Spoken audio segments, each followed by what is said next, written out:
Berbincang dengan Nasaruddin Umar, Imam Besar Masjid Istiqlal. Pak Nasaruddin, Assalamualaikum, dengan Riko.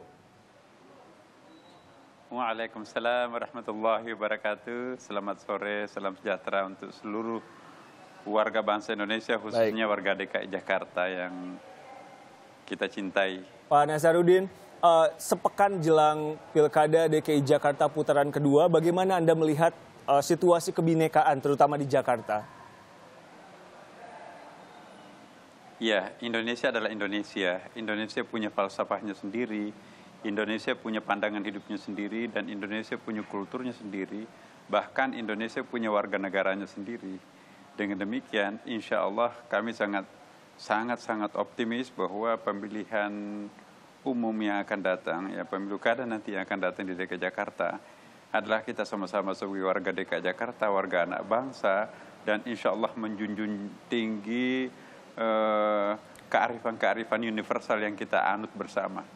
Sama juga yang disampaikan dengan tokoh-tokoh agama yang lain, entah itu Majelis Ulama, ya, pimpinan NU, pimpinan Muhammadiyah, dan pimpinan Ormas yang lain. Insya Allah tidak jauh berbeda dengan apa yang ingin saya sampaikan kepada seluruh warga negara atau khususnya DKI Jakarta, seluruh dan segenap warga negara Indonesia yang ada di Jakarta ini. Mari kita dengan penuh kesadaran untuk menggunakan hak-hak kita masing-masing untuk mendatangi tempat-tempat pemilihan umum, pemilu kada, tempat-tempat untuk mencoblos. Kita menggunakan hak pilihan kita sesuai dengan hasil istikharah kita, sesuai dengan hasil kontemplasi kita. Ya, selesai itu nanti mudah-mudahan kita bisa saling maaf-memaafkan. Sepertinya tidak pernah ada kejadian-kejadian apa lagi. Baik. Ya, boleh kita hangat suara, tetapi pikiran tetap harus jernih. Boleh kita suaranya keras, tetapi tetap jiwa kita itu juga harus tenang. Ya, di sini tidak ada orang lain, semuanya kita adalah warga negara bangsa Indonesia, dan semuanya kita sama-sama warga DKI Jakarta. Pak Nasaruddin, ya, agama apapun agama kita, ya, jenis kelamin apapun yang kita miliki, bahkan keturunan dari etnik manapun juga, asal kita punya KTP DKI Jakarta. Sekali lagi saya menghimbau, mari kita menggunakan hak pilih kita dengan baik, dan mari dengan penuh kedewasaan menjalankan hak-hak politik kita di sini. Pak Nasaruddin, kita terutama warga di DKI Jakarta melihat banyak sekali tensi politik yang tinggi, banyak sekali gimmick-gimmick, kalau boleh dikatakan seperti itu, ada spanduk provokatif berhubungan dengan SARA, isu SARA di sana-sini. Apa yang harus warga mengerti benar soal ini? Apa yang harus warga cermati dari SARA, Pilkada, dan lingkup itu? Iya, saya kira di mana-mana ya, di mana ada pemilu kada, di mana ada pemilihan umum, bukan hanya di Indonesia tapi di seluruh dunia sekarang ini. Sekarang zaman demokrasi, ya kan. Saya kira tensi politik menjelang pemilu itu biasa dan lumrah. Yang penting buat kita sekarang ini adalah bagaimana mengendalikan diri supaya kita tampil sebagai manusia dewasa, tampil sebagai makhluk spiritual yang betul-betul elegan, sehingga kita tidak gampang terprovokasi oleh apapun, bahkan spanduk apapun juga. Nah, saya hanya menghimbau, ya, kita boleh bersemangat di dalam menampilkan gagasan, memilih orang perorangan, tetapi tetaplah kita berada dalam koridor sebagai satu warga bangsa yang menjunjung tinggi kehormatan dan martabat bangsa sendiri. Ya, mengenai tadi itu ada spanduk provokasi, ya itu saya kira apa yang dimaksud spanduk provokasi itu saya juga masih belum jelas, ya. Boleh jadi kita menganggap itu provokatif, ya, tetapi bagi yang bersangkutan mungkin bahagian daripada kewajaran itu sendiri. Nah, saya juga tidak tahu persisnya seperti apa bunyi spanduk itu. Kita juga jangan terlalu gampang mengatakan bahwa itu spanduk provokatif. Atau juga jangan sampai memang spanduknya provokatif, tapi kita menganggap itu bukan provokatif.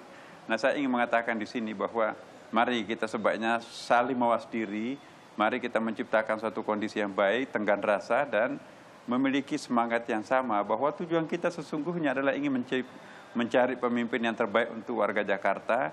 Semoga dengan kepemimpinannya nanti, insya Allah kehidupan beragama kita akan semakin bagus, kehidupan berbangsa juga akan semakin bagus, keamanan dan ketentraman serta keenakan di dalam berekonomi ria itu juga semakin bagus. Hanya itu tujuan kita itu. Insya Allah saya sungguh sangat yakin bahwa calon-calon yang sudah mendaftar menjadi calon pemimpin itu banyak sekali ya. Nah, kita kesempatannya sekarang ini saya menghimbau kepada masyarakat kita, mari kita menggunakan pilihan hati nurani kita ya. Tentu bagi kita terutama yang beragama Islam, kalau ada sifatnya choice ya pilihan, mari kita salat istikharah. Salat istikharah itu adalah cara untuk memperoleh tuntunan dari Allah Subhanahu wa taala. Baik. Dan tentu juga yang beragama lain tentu juga minta pandangan kepada Tuhan, mana yang terbaik untuk kita masing-masing. Jadi inilah nilai sebuah demokrasi, dan saya berharap seusai pemilihan nanti mari kita kembali rujuk seperti sedia kala, seperti nggak pernah ada masalah. Bunga-bunga demokrasi seperti ini harus dilewati tanpa harus ada menyimpan rasa dendam dan seterusnya. Yang menang kita ucapkan selamat, yang kalah juga ya kita juga ucapkan selamat. Ya mungkin kesuksesan yang tertunda, dan kepada para pemenangnya juga nanti jangan ada dendam, dan yang tidak menang juga jangan ada dendam juga. Pokoknya kita kembalikan bahwa setiap orang menjalani nasibnya, takdirnya masing-masing. Pak Nazarudin, tadi dalam pidatonya Presiden menekankan soal dua, politik dan agama. Apa seruan Anda? Bagaimana kita warga harus melihat dua hal ini, politik dan agama? Apa yang bisa warga lakukan supaya porsinya itu tepat? Iya, politik sangat memerlukan agama, tapi agama juga sangat memerlukan politik, ya kan. Dua hal yang tak terpisahkan, tapi harus berbanding lurus, ya kan. Seperti itu juga yang tadi kita simak, ya kan. Spirit keagamaan itu tidak boleh absen di dalam setiap denyut jantung setiap anak manusia. Apalagi dalam kehidupan berbangsa. Saya menggarisbawahi apa yang disampaikan Bapak Presiden tadi, bahwa agama dengan kebangsaan, agama dengan politik tidak mesti harus diperhadap-hadapkan. Saya menganggap bahwa dua hal yang harus berbanding lurus. Satu sisi kita memang negara Pancasila, tidak bisa memisahkan kehidupan agama dalam kehidupan apapun di tanah air ini.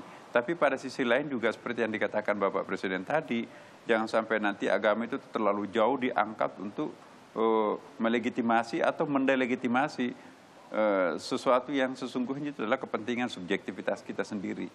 Nah, saya ingin mengatakan bahwa agama itu mestinya membimbing kita untuk meluruskan pikiran kita, menjinakkan perasaan kita mungkin yang selama ini agak kasar, ya kan.